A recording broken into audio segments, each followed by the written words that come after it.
Hello, welcome back, my international students community. Today we are here to discuss about one of the most crucial aspects of success, which is habit building and time management. Have you ever felt that time is just slipping through your fingers, and no matter how busy your days are, you don't feel accomplished? We often know exactly what we should be doing, yet find ourselves drifting into distractions that add no value to our time, but somehow they consume the most time.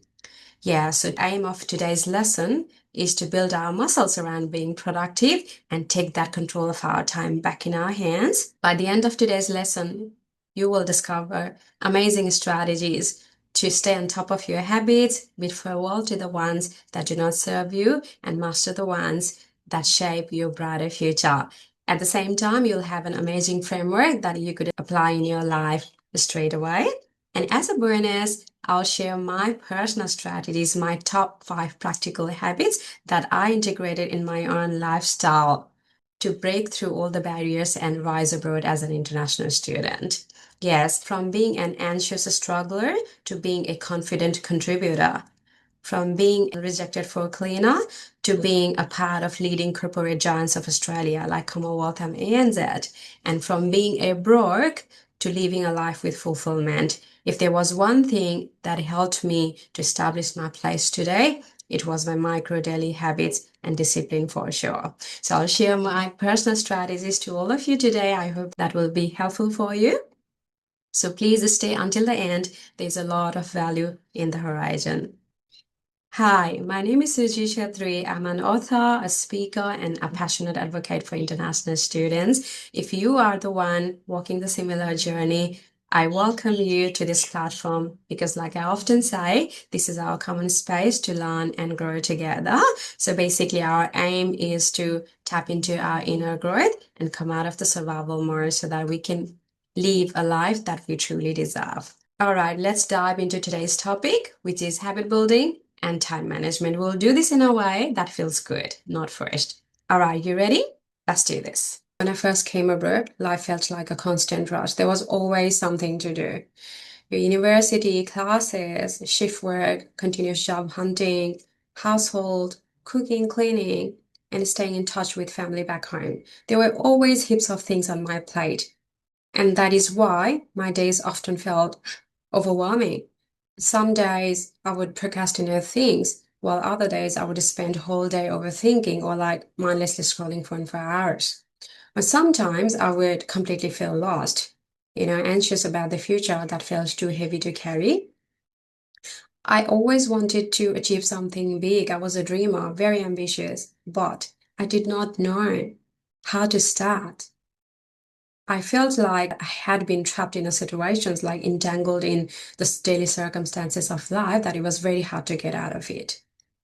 But there was a time in my journey when I realized something very important, that success is not built through a big dramatic decision. It's built on our daily actions, right? Our routines that we repeat every single day.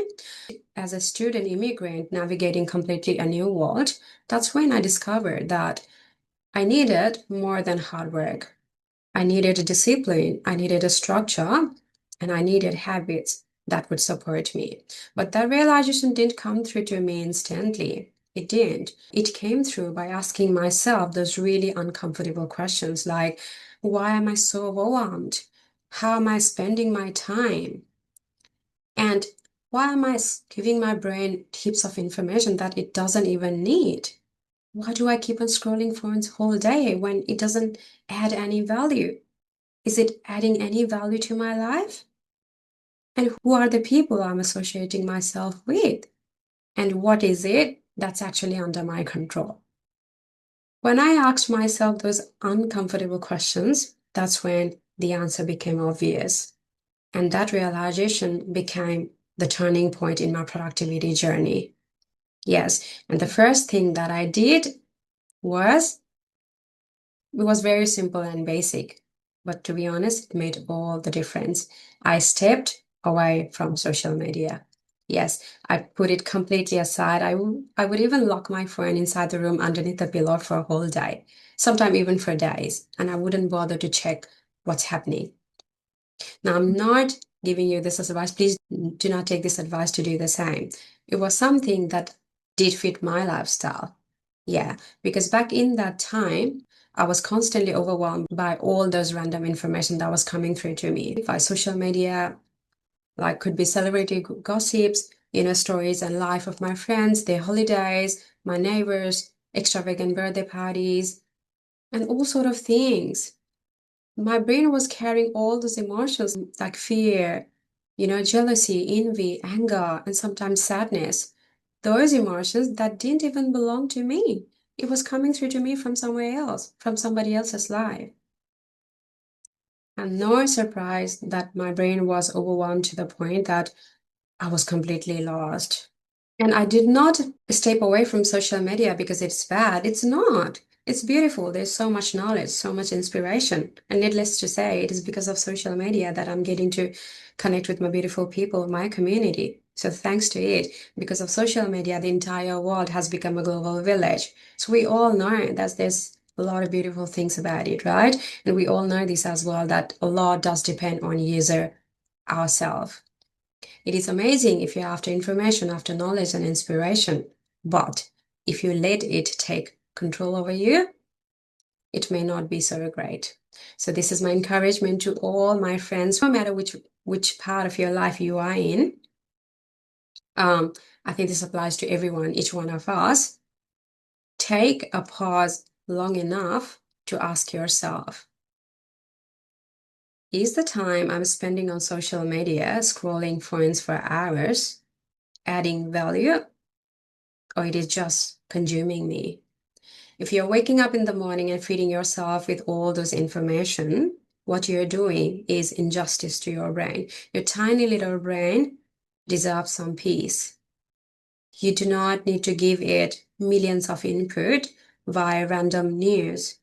You can actually stay on top of it by deciding what is it that's going to add value and what is it that's going to drain you. Yeah, just a simple, I think this is something that we all are aware of. It is not that I need to stand here and tell you this. It's not. You all know this, but sometimes, we just need a gentle reminder from someone or something. Sometimes it can be a life-changing crisis, but sometimes it can be a little burst of motivation and, a few lines from somebody that it really makes us think into what's happening. So yeah, I'm just trying to be that person for you today.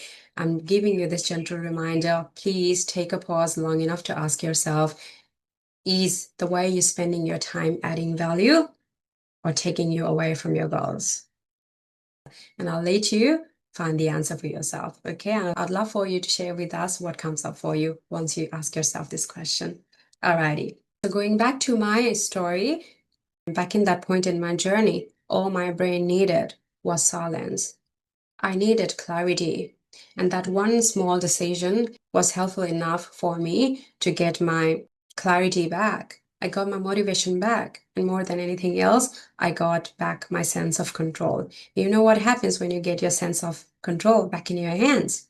You will not walk into chaos. You'll walk into your day with a lot of confidence. Right? Yeah. So that made all the difference because ultimately, when I avoided all those random information, I had a choice to choose the information that would uplift my day and my mood. I started spending my time reading books on personal growth, on daily habits.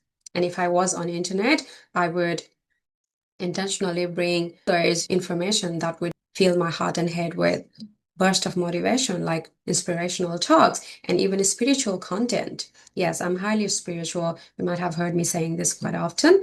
I would actually opt in for spiritual content back then. It really, really helped me to, reconnect with my inner self, develop a very different perspective to look at things and people in general. So yeah, by all means, for me, that one decision helped me a lot to regain the sense of control. Now, let's take some time to talk about practical habit strategies. I'm going to share with you 5 strategies of mine that I incorporated in my daily life and that changed everything for me. One of the habits that changed my life as a student and as a professional was planning my day the night before. I had or heard this like most of us wake up in the morning and decide what to do, but there are successful people who wake up and execute what they have already decided. See, that's the difference. That's the difference between the people who consistently thrive and the people who constantly repeat the cycle of burnout and overwhelm. So I was a dreamer and I always had an urge to replicate the actions of the leaders because they are the world leaders. They are leaders for a reason, right? So I literally wanted to replicate that habit. And what I did was I started taking 5 to 10 minutes of my time before the bedtime. And I would jot down 2 to 3 strategies that 2 to 3 tasks that I would love to do that following day. Not 10, not 20. It would then be unrealistic. I would actually stick with 2 to 3 habits every time. It gave me a lot of clarity and completely removed the decision fatigue. Yeah, one simple strategy, and it made all the difference. The following day, when I woke up, I would already have my plan in place. I would walk into my day with a lot of confidence because I knew what my day would look like because of that simple action. Daily habits number 2, set boundaries with distractions. Distractions are productivity killers. And in today's world, the number one distraction is our phone. Yeah, referring back to my own story, the most productive thing that I did was by keeping my phone away whenever I needed to focus. Whether it was studying, making some sketch, or even mindfully cooking, I'd keep my phone away every time I had to do some deep work. That one simple action gave me amazing mental clarity than any productivity hack that I ever tried. Yeah, so I really believe that our attention is the most valuable currency and we need to protect it by all means. So this is my encouragement to you to try to set up boundaries with distractions and every time you need to focus. Obviously, there's some times in emergency and your close friends or family may need to contact you. So make yourself available for that. However, other than that, you really don't need to have your phone on you when you're doing deep work. Try to amplify that time, like try to stay away from phone as much as possible. And believe me when I say this, you'll get an amazing sense of control. Your confidence will go up. You get amazing emotional resilience. It will drive a bunch of benefits to you. No doubts. Habit number 3, create time blocks for reservation. There was a time in my journey when I discovered yeah, and it was funny as well. Time management is not really about time. It's actually about energy. When you create some time blocks for your reservation, like could be anything, a short walk, it could be some time in nature, some deep breath, or even a moment of complete stillness, like you're doing nothing, just sitting down with relaxed shoulders and just sitting with full stillness. Any of these can be your reservation, your way of reservation, right? So anything what you do, if you create a time block for these micro habits, these micro little breaks will bring you back into alignment. And when you're aligned, when your body and mind is in harmony, you can get things done easier with a lot of clarity and focus. What would need you to invest one whole hour can actually be done in 15 minutes. See, that is when we say that you get 45 minutes back in your diary. And when that happens, you're more productive. You haven't done anything great, you haven't got extra time, but still, it is a magical way to add more time back in your day by simply creating a time blocks for your reservation so that you come back stronger and more productive. Try to allocate some time in a day, maybe 20 minutes, 20 minutes, half an hour. The more, the better, of course, but it does depend on a lot of factors. You do have your commitments and sometimes you just can't put things aside. Yes, of course, it depends on our lifestyle. There's no perfect blueprint of how much it should be or how long should that be for, but depends on your lifestyle. However, try to create some time blocks in your day and allocate that time for your complete reservation. And you are not wasting your time. Believe me when I say this, you're not wasting your time, but you are adding more time in a day. That's a magical way to add more time by being super productive and super focused to do things in a lot effective way. Daily habits number 4, learn to say no. When you are saying yes to all the commitments, you're saying no to yourself. What you need to do is learn to say no in a respectful and confident way. That is one of the most successful habits that you can build up to get away from people-pleasing habit. A lot of the times what we do is we get into those commitments that is not a match with our energy or personality. Why? Because we just don't want to disappoint others. And we just say yes to those commitments, not out of our interest or passion, but just to make sure that we please them or don't disappoint them. That is a very dangerous habit. In fact, I have written a chunk of this in the book, The Rising Ace, as well, that people-pleasing habit, it's not going to serve you. If you are the one always changing your plans and always going above and beyond for someone else, then eventually it will lead into burnout and resentment, and you will lose your confidence. You'll start losing yourself while trying to please others. So please try to reflect on your habits. If you were someone, I used to be a very big people pleaser before. If you have a similar habit, try not to continue it, where you don't have to be inconsiderate or obnoxious. No, it doesn't have to be any of that. You can actually learn to say no in a very respectful and confident way. Take it this way, you're not saying no to others, but you are saying yes to yourself, because those commitments do not add value. And you are trying to prioritize your values more. And there's nothing wrong in that. Try to build a habit to say no to those commitments that do not serve your time and energy. This will be one of the most powerful habits that you will ever build. Daily habit number 5 is spend more time in a state of flow. One of the most beautiful things that I discovered in my journey was the power of flow. The activities that make you lose your track of time. And it could be different things for different people. For me, it's spending time in nature, sketching, reading, and listening to spiritual content. Well, it could be different thing for other people. Like for some, it could be singing, dancing, or listening to music. Yeah, could be anything.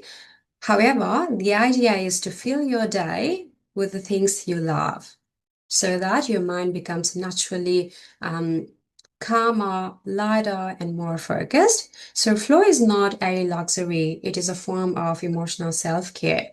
And is when you engage in the activities that you love doing, what happens is it automatically shrinks the time down that you would spend in negative or stressful thoughts. And that completely brings you into the state of flow. You do not know what's happening outside. You are completely immersed in what you're doing. And that is when you reconnect with your inner self and you reconnect with all the strengths, your challenges, and also discover potential pathways. Yeah, it is very, very powerful. Gaining the state of flow is one of the most amazing things that you could do to gain the sense of control, to reconnect with your values and let your bigger purpose drive you in life.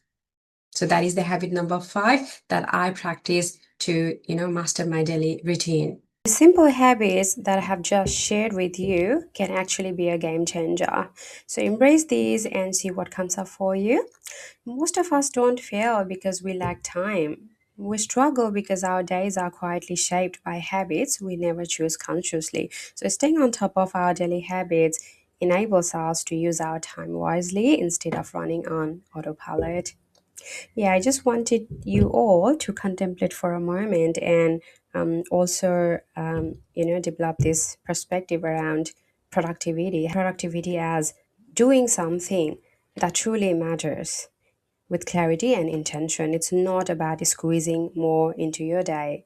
It's about being intentional with the time you already have, right? So this outlook alone can be very helpful for you. All right, now that I have shared my personal tips on managing time and habits, I'm walking you through a simple framework that you can instantly use to build up your muscles around being productive. If you're not familiar with this already, every time I encourage you to use a framework that I built to streamline the process of your success, which goes by the name growth. And in every video lesson, I leave you with a framework, this worksheet to download from the comment section. And every time when I do this, I tailor the worksheet to suit the topic for that day. So no surprise, today's growth worksheet has been tailored to master our daily habits and time management.